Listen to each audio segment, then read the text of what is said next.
After Adolf Hitler's audacious invasion of Russia finally ground to a halt in December 1941 on the forested outskirts of Moscow, the exhausted German army stabilized its winter front in a line running roughly from Leningrad in the north to Rostov in the south. The strain of the harsh winter campaign upon the ill-prepared Wehrmacht, as well as the severe strain placed on the Luftwaffe in its prolonged efforts to air supply the Army's string of city bastions along the front, was tremendous. But despite the horrendous losses they had suffered in the heavy fighting of 1941, a staggering 85,000 casualties, the Germans remained confident that they would master the Red Army once winter conditions no longer hindered their mobility.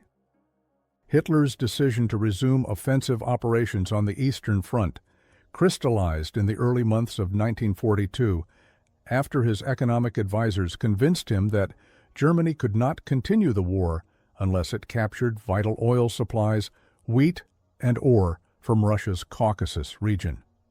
Conceding that another all-out offensive was out of the question, Hitler limited the scope of the renewed offensive to just one flank, an idea that ran contrary to traditional German strategy.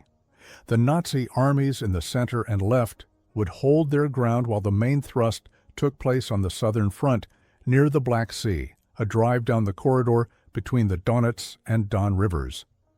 After reaching the Don, German armies would turn south toward the Caucasus oil fields and advance east toward the great industrial city of Stalingrad on the west bank of the Volga. The capture of Stalingrad, a vital communications center that commanded the land bridge between the Volga and the Don and was a critical transport route between the Caspian Sea and northern Russia, was not part of Hitler's original plan. The advance to the Volga by General Friedrich von Paulus's Sixth Army was meant to provide strategic flank cover for the all-important advance into the Caucasus, where a successful offensive would complete the takeover of the Ukraine, interdict grain supplies from much of the Soviet breadbasket, and cut off fuel to Joseph Stalin's war machine, crushing the Soviets' southern flank. The drive into southern Russia could only be carried out if the Germans drew heavily upon their allies, the Romanian Third and Fourth Armies, the Italian Eighth Army, the Hungarian Second Army, and the 369th Croatian Legion, to furnish most of the rearward cover for the flanks of the advance. The problem was that the foreign units were clearly inferior to their German counterparts. The potential for the offensive's success improved considerably when a Russian army numbering 64,000 men launched an overly ambitious offensive of its own on May 12, 1942, in the direction of Kharkov. The assault, which struck Paulus's Sixth Army, absorbed great numbers of Russians' reserves. 2 complete Soviet armies, plus parts of 2 others, were cut to pieces, and by the end of May, some 24,000 Red Army soldiers had been captured.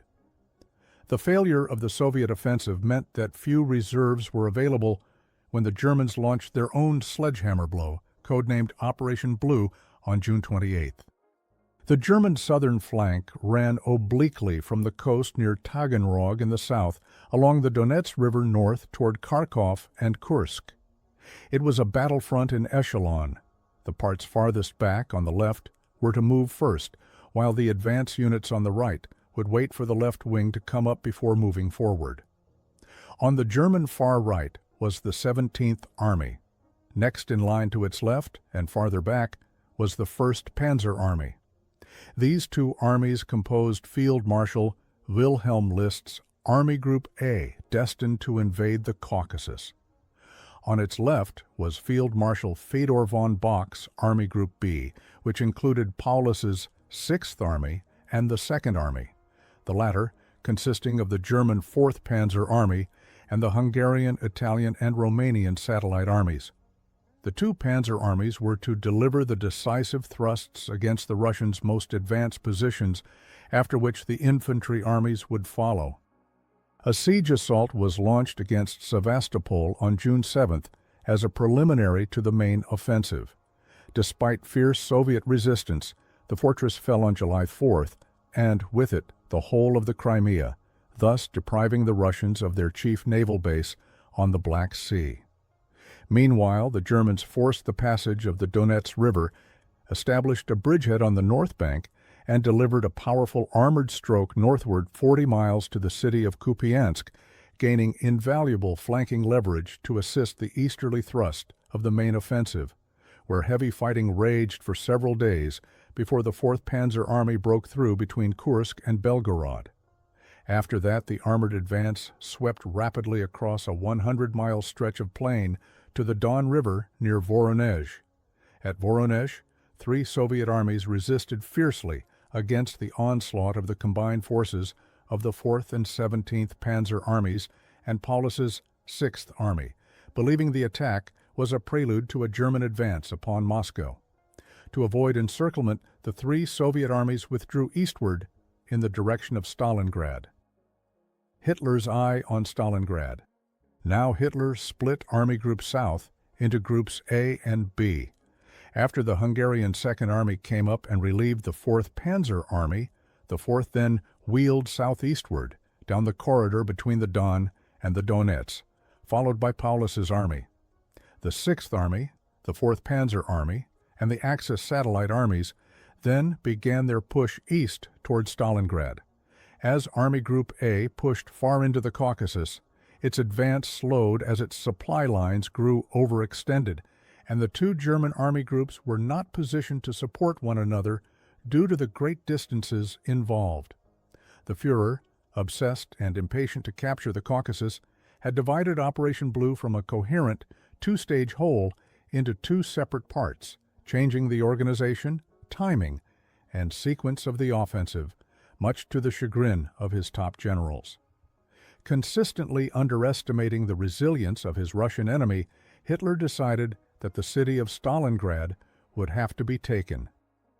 Marshal Andrei Yeremenko, commander of the Soviet Southern Front, searched for a strategy to keep the 700,000 soldiers in the Axis armies currently pushing towards Stalingrad from overwhelming South Russia's last natural line of defense, the Volga. As the Germans neared the city in August 1942, the primary defense of the city fell to the Soviet 62nd Army. Yeremenko, needing a commander with the spirit and tenacity to rally the Russians and hold the Volga at all costs, chose Lieutenant General Vasily Chuikov. Yeremenko immediately issued a terse directive to his army commanders, not a step back, and instructed the Soviet secret police force, the dreaded NKVD, to shoot anyone who failed to comply. Soviet authorities eventually executed 13,500 soldiers during the Stalingrad fighting, the equivalent of a full division. Chuikov, convinced that he could not match the Wehrmacht's firepower on the open steppes, laid plans for a street battle, picking out future strong points the enemy would be forced to pass en route to the Volga.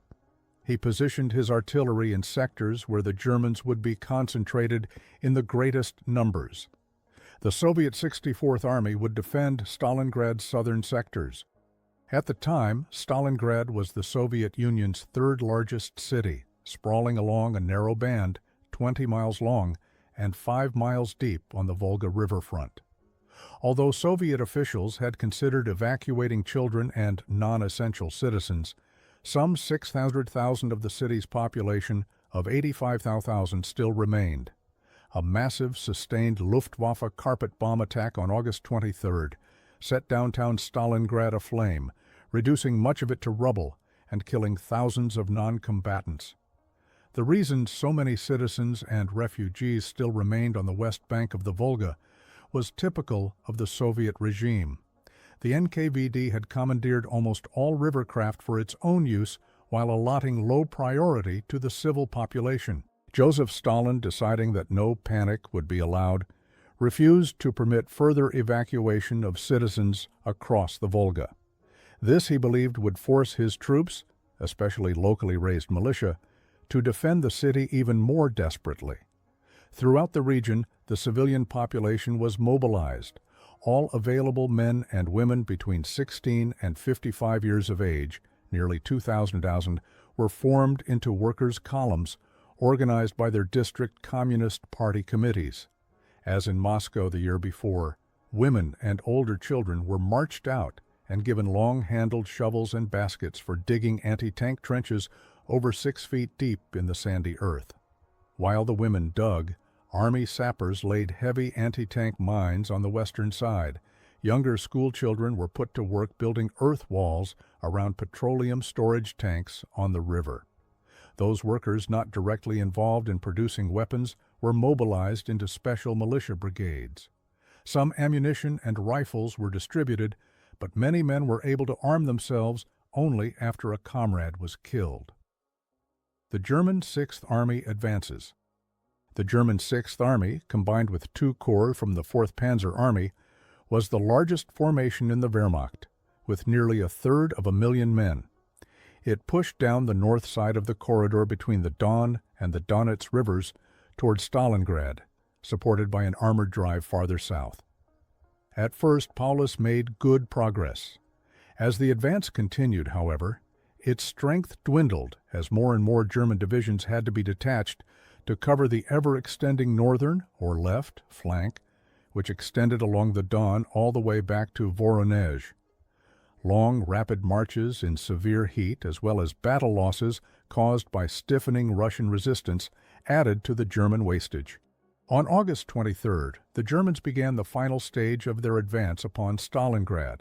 It took the form of a pincer attack by the 6th Army from the northwest and the 4th Panzer Army from the southwest. That night, German mobile units reached the banks of the Volga, 30 miles above the city, and neared the bend of the Volga, 15 miles south. While Russian resistance kept the pincers from closing, German pressure on Stalingrad was intense. Attacks fell in endless succession, and the city became a hypnotic symbol for the Germans, and especially for Hitler, who lost all sight of strategy and regard for the future. It was an obsession for which Germany would pay dearly. A battle of supplies. Despite immense losses, the Soviets' reserves of manpower remained far greater than the Germans. As the end of summer neared, an increasing flow of equipment came from Soviet factories to the east, as well as from American and British suppliers, and the volume of new divisions arriving from Asia also increased. The Germans, being the attackers, suffered proportionately higher losses, which they could ill afford. Back in Berlin, General Franz Halder, chief of the Army General Staff, attempted unsuccessfully to warn Hitler of the potential dangers his armies now faced. As winter approached, the German concentration at Stalingrad drained reserves from the flank cover, itself already strained to the breaking point.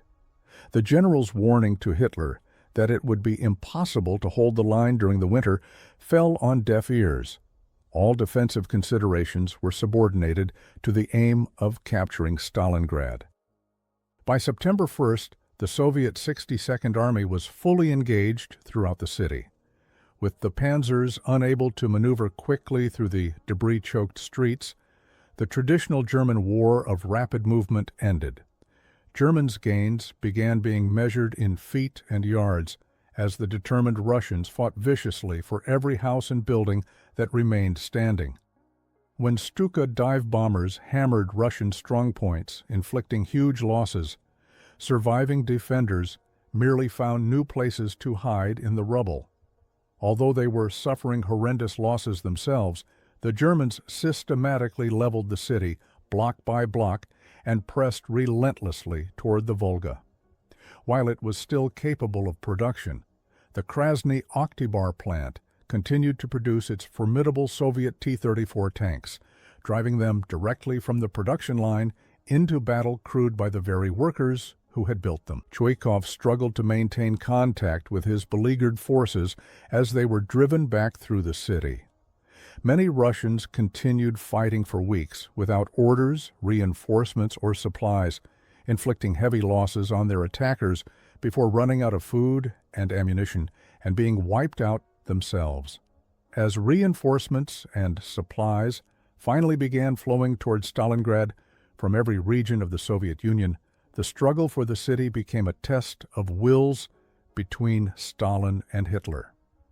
Ample material was available to the Soviets on the east side of the Volga, But with the Germans in control of the river to the north and south, everything had to be funneled through a single ferry landing into central Stalingrad.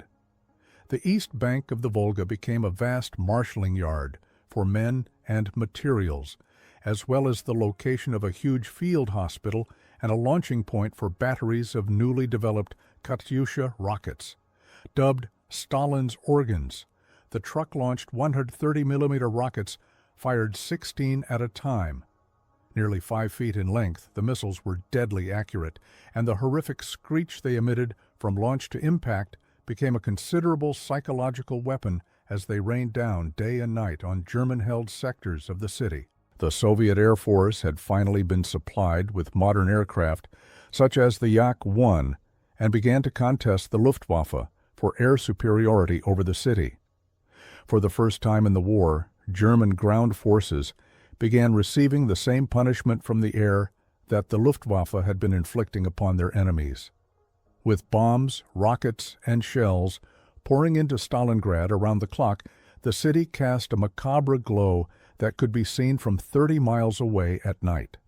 The gruesome pall of smoke and dust that churned up from the embattled city panicked many Russian reinforcements being ferried into the city from the Volga's east bank. Hoping to escape the fighting, hundreds jumped from the shuttle boats into the Volga's frigid waters, only to be shot by NKVD officers.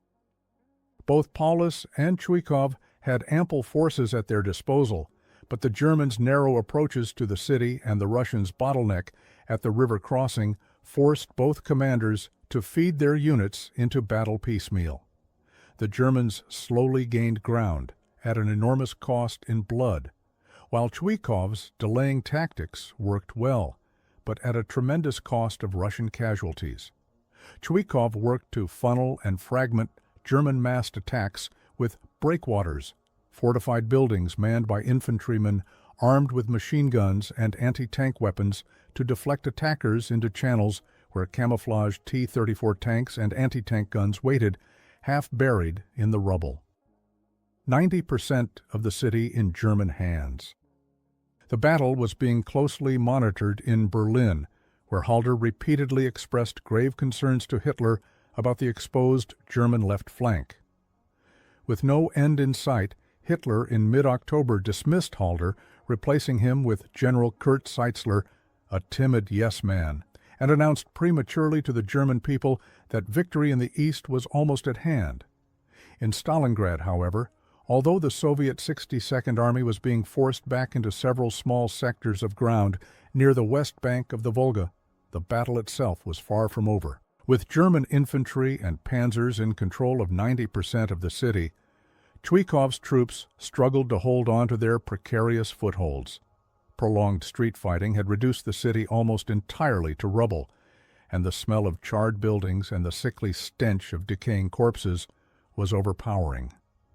Chuikov instructed his troops to close with the enemy and seek hand-to-hand combat at every opportunity, and the Wehrmacht was unable to call in artillery or airstrikes for fear of hitting their own men.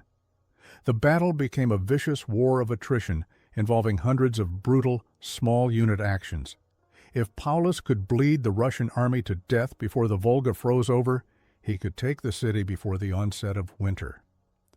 But Soviet artillery, snipers, and booby traps had already sent German casualty lists soaring far beyond what they had anticipated. If the German losses were heavy, Russian casualties were staggering. As many as 8,000 Soviet soldiers had been killed in action by the middle of October 1942. The combined toll on Russian civilians, Red Army soldiers, and Axis forces had already reached 250,000 people.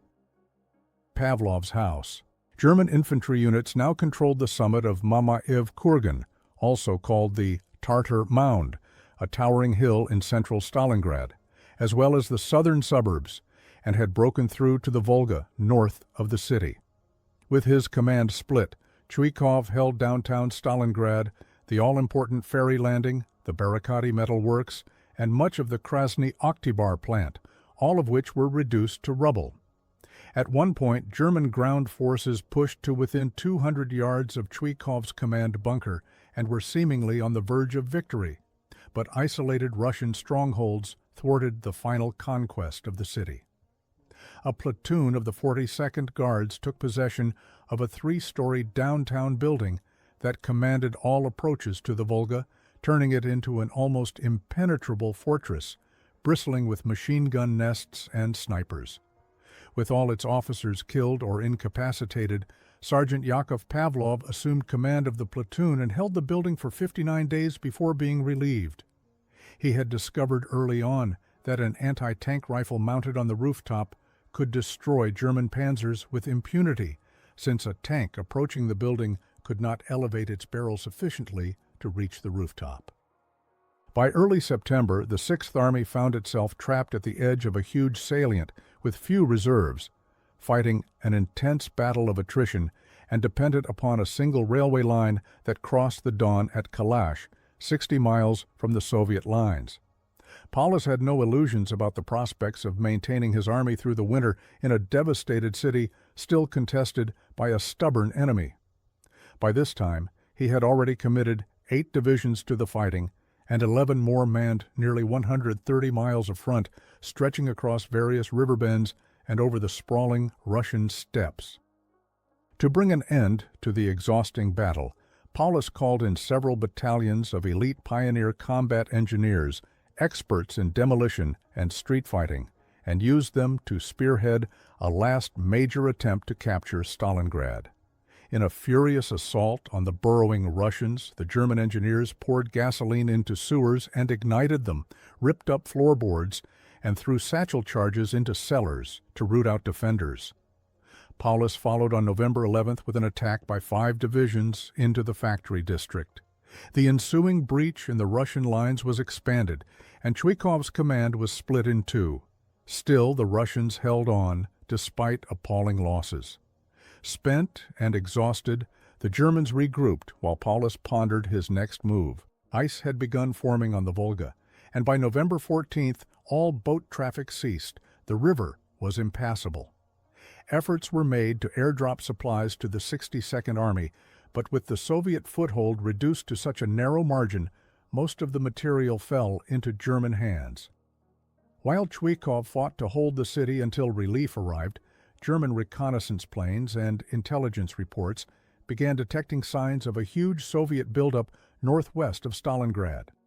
The exposed left flank that had worried Halder was showing unmistakable signs of becoming a ripe target for a massive Russian counterattack. Operation Uranus, death blow to the Sixth Army. Back in Berlin, Hitler was made aware of the Soviet buildup, and his response was typical: remain on the offensive. On November 17th, he sent a dispatch to Paulus urging him to quickly complete the conquest of the city. Paulus circulated the Führer's exhortation to his unit commanders, but they never had a chance to act on it. On the morning of November 19th, the rumble of heavy artillery to the northwest could be heard rolling across the steppes. The deafening explosions were the opening salvos of a well-prepared, overwhelming Soviet counterattack, one that would seal the fate of Paulus and his men. While Chuikov had been fighting for time, Stalin, General Georgy Zhukov, and Soviet Supreme General Staff Chief General Alexander Vasilevsky had assembled the forces necessary to close an impenetrable iron ring around Stalingrad. Massive Soviet forces had been clandestinely deployed in the steppes north and south of the city. To the north was the Southwest Front under General Nikolai Vatutin. Next was the Don Front under General Konstantin Rokossovsky, and to the south of the city was the Southeast Front under Andrei Yeremenko. While just enough men and supplies were funneled to Chuikov to enable him to hold the city, over 1 million fresh troops, 1,500 tanks, 2,500 big guns, and 3 air armies deployed along a front almost 150 miles wide. The Soviets intended to attack the German flanks at their 2 weakest points, 100 miles west of Stalingrad and 100 miles south of it, in sectors held by the Romanian Third and Fourth Armies. On November 19th, the Red Army unleashed Operation Uranus in a blinding snowstorm. The attacking Soviet units on Vatutin's front, 3 complete armies, swept southeast from the Serafimovich bridgehead, shattering the Romanian Third Army along a 40-mile-wide stretch of the Don on Paulus's northern flank. The next morning, a second Soviet offensive, 2 complete armies of Yeremenko's southeast front, got underway from the south of the city, advancing northwestward against positions held by the Romanian Fourth Army. Under the sudden pressure of the massive Russian artillery and advancing tank columns, the Romanian forces collapsed almost immediately. The 2 Soviet fronts raced west in a huge pincer movement and met 4 days later near the town of Kalash, sealing the ring around Stalingrad. Meanwhile, troops of Rokossovsky's Don front had spread over the country west of the Don in a multi-pronged drive southward into the Don-Donets corridor, linking up on the Choi River with the left pincer thrusting in from Kalash. The movement dropped an iron curtain across the most direct routes that any relieving German forces might use to come to the aid of Paulus and his army. As Paulus flew to a new command post to escape the onrushing Soviet tide, he saw for himself the extent of the rout and knew that it would be a matter of only days before the Sixth Army was completely surrounded and cut off. He radioed headquarters, urgently requesting permission to withdraw his forces 100 miles to the west before the Russian ring around his troops became unbreakable. Hitler dismissed the request and ordered Paulus to assume a hedgehog defense. The Sixth Army slowly ran out of time while Hitler moved his own headquarters to East Prussia to get a better look. In the meantime, he named Field Marshal Erich von Manstein head of the newly formed Army Group Dawn, which left Paulus under Manstein's operational control but did not materially affect the situation. A Prussian general does not mutiny. Hitler's decision to hold Paulus in place left no alternative but to attempt to sustain the Sixth Army from the air. Paulus, his army trapped within a tightening ring of Soviet armor, informed Hitler that he had only 6 days' worth of food remaining for his men. Morale, said Paulus, remained high, since the men believed they would be saved by other German armies. The Germans dubbed their position Der Kessel, the kettle. General Wolfram von Richthofen, commanding Luftflotte 4, tried to fulfill Hitler's promise to sustain Paulus by air, but from the outset he realized the task was hopeless.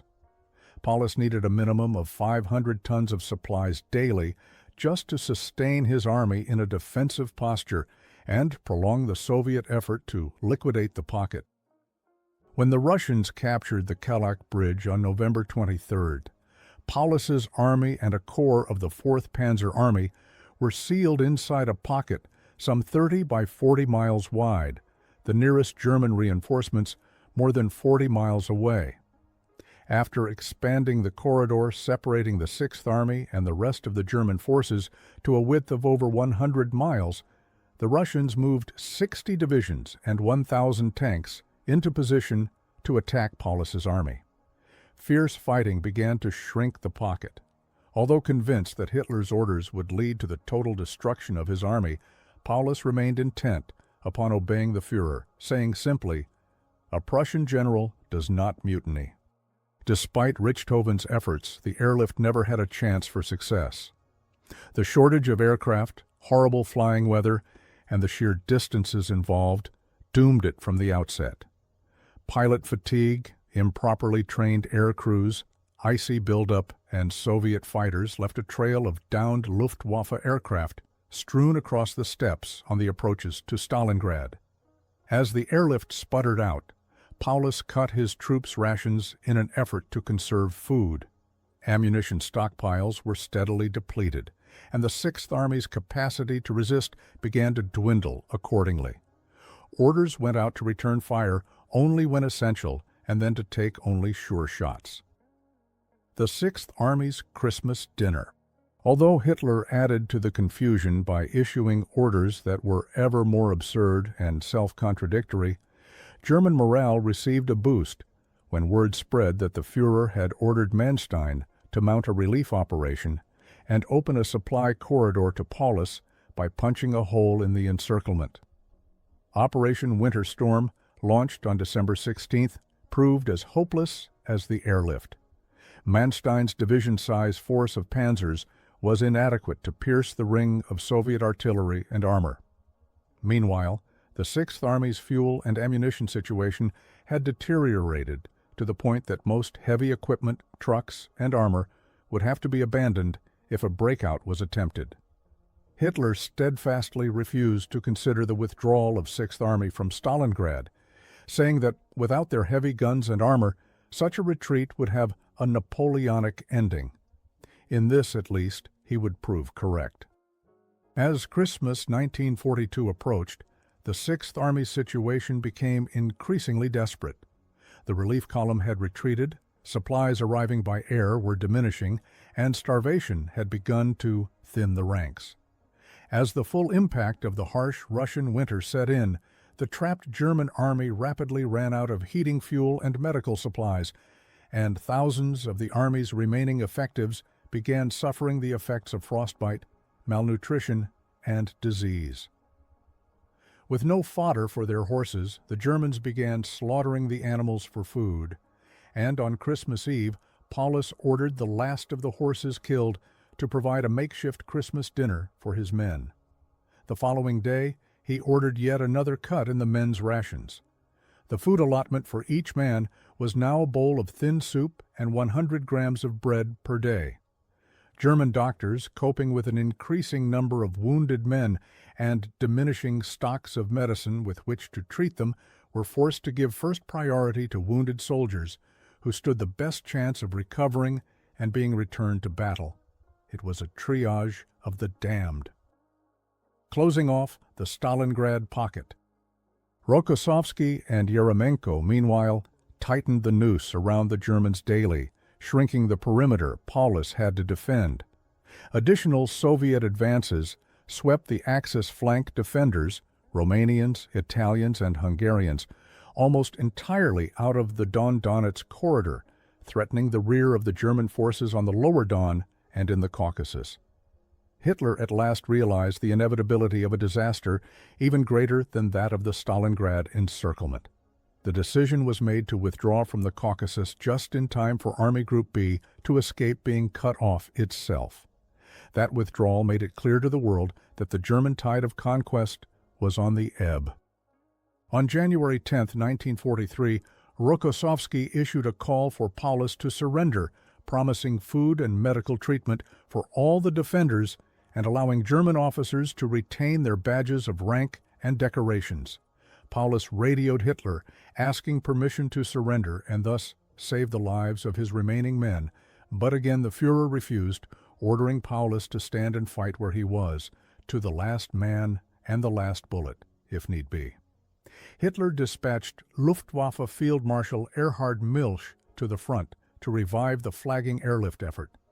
But not even Milch could figure out a way to staunch the bleeding caused by worsening winter weather and the dominance of Soviet fighters controlling the skies around Stalingrad. As the attempt at resupply by air faded away, the proud army that Paulus had led to the edge of the Volga disintegrated. The elite soldiers of the German Sixth Army were now a tattered collection of emaciated walking skeletons. With starvation, disease, and despair stalking the army, desertions, unauthorized surrenders, and an occasional local mutiny diminished the Sixth Army's capacity for organized resistance. In the meantime, the Red Army relentlessly closed the ring around the city. The troops are out of ammunition and food. His demand for surrender rebuffed, Rokossovsky ramped up the pressure on the Stalingrad pocket. On January 10th, the Soviets attacked the city with 47 divisions, and by mid-January, the remnant of Paulus's command held an area just 10 miles square. Staff officers at Army headquarters in Berlin, tacitly admitting to themselves that Sixth Army was lost, tried to salvage what they could of its technicians and specialists while abandoning the rank and file to their fates. They stepped up evacuation of officers with rare skills and ability, giving them priority on flights out of the pocket ahead of the wounded. General Hans Hube commander of the 16th Panzer Division, was one such officer. After being ordered to abandon his command and fly out of Stalingrad, Hube refused, only to be evacuated forcibly by a squad of Gestapo agents sent to the city. By the end of January, the starved, frozen, and exhausted survivors of the Sixth Army were on the verge of collapse. Paulus dispatched an aide to speak directly to the Führer, hoping that a first-hand account of the dire situation might change Hitler's mind. Hitler was unmoved, replying that the Sixth Army's ordeal was tying down Soviet forces that might otherwise prevent the planned evacuation of the German army group then in the Caucasus. German airlift operations struggled on until January 24th. Immediately after two Ju-52s managed to lumber off the runway at Pitomnik Airfield, a Soviet T-34 tank broke through the outer defense ring of the airfield and began shooting up the control tower and makeshift airport facilities. More tanks and Soviet infantry followed, and the airfield fell into Soviet hands, bringing the German airlift to an abrupt and final halt. With all hope of relief or rescue now gone, Paulus radioed a message to Hitler. "The troops are out of ammunition and food. Effective command is no longer possible. There are 18,000 wounded without any supplies, dressings, or drugs. Further defense senseless. Collapse inevitable.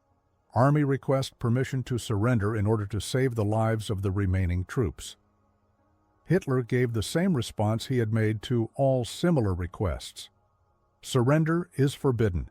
Sixth Army will hold their positions to the last man and last round, and by their heroic resistance make an unforgettable contribution towards the establishment of a defensive front and the salvation of the Western world." In an unprecedented, if cynical, show of generosity, Hitler gave promotions to dozens of senior officers of the Sixth Army, most notably a field marshal's baton for Paulus. In the entire history of the German army, Hitler noted, no field marshal had ever surrendered or been taken alive. The implication was clear, but Paulus had no intention of throwing himself onto his own funeral pyre. A few days later, Soviet forces closed in on his command post, a cellar in the bombed-out ruins of a store in downtown Stalingrad. On the verge of collapse, dirty and unshaven, Paulus surrendered, and on February 2nd, the last German resistance in Stalingrad ceased. Of the nearly 35,000 soldiers who had followed Paulus to Stalingrad, barely 91,000 survived to surrender to the Soviets. 3 days of mourning for the Sixth Army. After Stalin announced to the world the news of Paulus's surrender and the Soviet victory at Stalingrad, a sense of foreboding fell over the Third Reich. The German people were finally informed of the loss of the German Sixth Army, and a 3-day mourning period went into effect. While Paulus relaxed in a warm suburb of Moscow, the soldiers of the Sixth Army who had been promised food and shelter were not so fortunate. The Russians put 2,000 of them to work, rebuilding the destroyed city, and the rest were dispatched to POW camps scattered from Siberia to Central Asia. Many died shortly after the surrender from a typhus epidemic brought on by lice and the unsanitary conditions experienced during the battle. Many more would perish from malnutrition, disease, and neglect in the various Soviet prison camps. Of the 91,000 men who surrendered with Paulus, only 5,000 survived to eventually return to Germany in 1955. For their role in the great Soviet victory, Zhukov and his 62nd Army received the highest honors the Red Army could bestow upon its soldiers. It was renamed the 8th Guards Army for the heroic defense of the city, and Zhukov led his men on a march across Europe that ultimately reached Berlin. His troops had the honor of capturing the Reichstag and planting the hammer and sickle atop the building in the fallen capital of the Third Reich. The psychological turning point of World War II. From the Soviet perspective, the struggle for Stalingrad carried implications far beyond its borders. It defined the major psychological turning point of World War II in Europe. By halting the advance of one of Germany's elite armies and ultimately defeating it, The Russians proved that the Nazis were not invincible, and in doing so they gained the confidence and skills they would need to ultimately defeat Germany. Conversely, the disaster at Stalingrad shattered the myth of Hitler's infallibility among the Germans themselves. Indeed, the path to the Soviet Union's rise to the status of a true superpower began on the banks of the Volga River. The monumental scale of the battle lived on in the ruins of the shattered city. Although a panel of the Supreme Soviet determined that it would be easier to abandon the city and build a new one elsewhere, Stalin's ego and determination brought about the ultimate reconstruction of the city.